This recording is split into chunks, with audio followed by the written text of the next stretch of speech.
Welcome back, guys, to another review. Today we're going to be talking about Free Guy. 1 year hence. No, actually, no. We're going to be talking about The Green Knight. The Green Knight is directed by David Lowry. You might recognize him as a director from his commercial work in Pete's Dragon, or potentially the film Old Man and the Gun.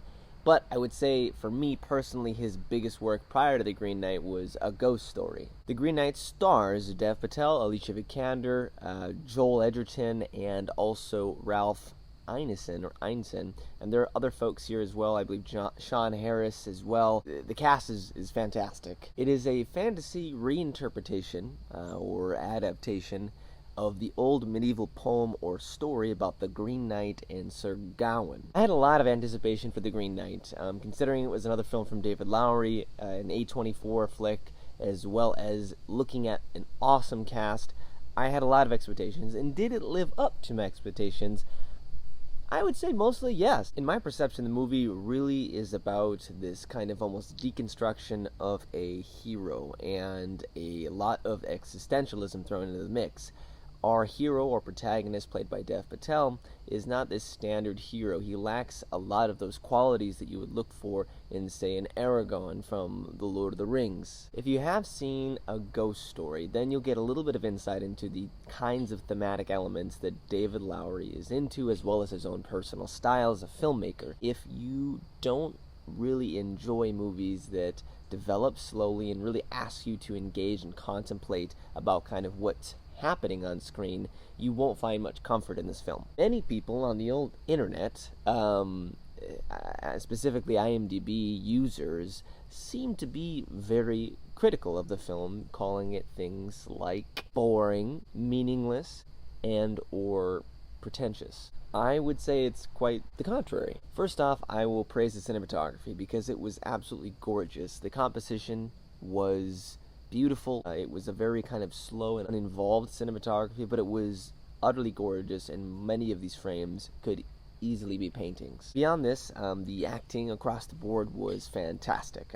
From Dev Patel as our protagonist, who was fantastic in this role, to Alicia Vikander, who you might recognize from Ex Machina. They both gave awesome performances, both subtle and intense at the same time. Lots of very intense sequences and scenes happening that I would think would be very difficult to film, and they killed it. The plot of the movie is less important. What's really important here are the feelings that are being generated, as well as the metaphors and the symbols that are kind of woven within the actual images that we are seeing on screen, which I think is where that message and where that story is really being brought across. And I myself was struggling to really comprehend and understand it, especially at my first viewing. It was late at night, and honestly, it's not an easy movie to absorb. It does really use the stereotype or the archetype of a hero in this film and what a hero's journey is to create a very existential atmosphere. We see Dev Patel kind of go through this journey,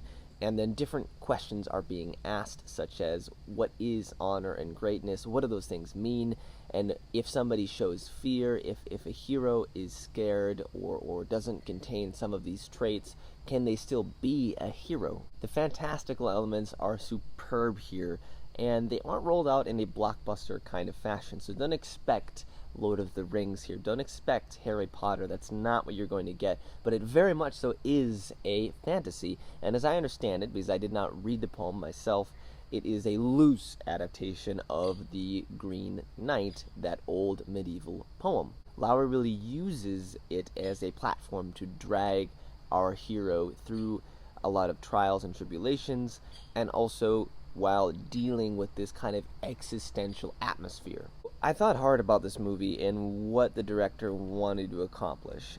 I honestly will say that I would like to watch it again to further grasp it, but I think he does an amazing job creating some level of wonder and a desire to engage with what you're watching, to try to understand it and think about it and contemplate it. It is a complex movie that is hard to digest, as it leans heavily on metaphors and symbols to get its messages and objectives across, but for all of its profound and challenging storytelling, I do think that it gets across what it's trying to do, even though the pacing could feel a little slow at times, and maybe there could be a tighter, leaner cut of the movie somewhere in here. It is a mystifying experience that I really want to watch again and try to understand it further and discuss more with those who have seen it. If you consider film to be art, then this is definitely a masterpiece by David Lowry and deserves to be discussed for many years to come. Its greatest flaw is not being easily digestible for the masses. That will, of course, incur distaste and dislike from a more average moviegoer who would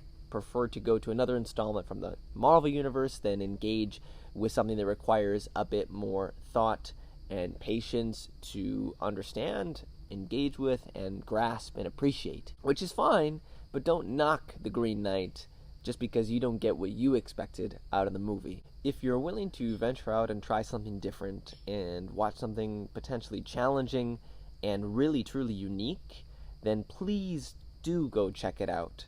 It merits your attention, and art like this deserves to be supported. I strongly recommend The Green Knight, and I'm going to give it a 9 out of 10. What a better place to review The Green Knight than here in some woods. Thank you guys so much for watching. I appreciate it. Go ahead, comment, let me know what you thought about The Green Knight or any other of the David Lowry films if you've seen them. And go ahead, hit like and subscribe. I do really appreciate it, and I will see you guys in the next review.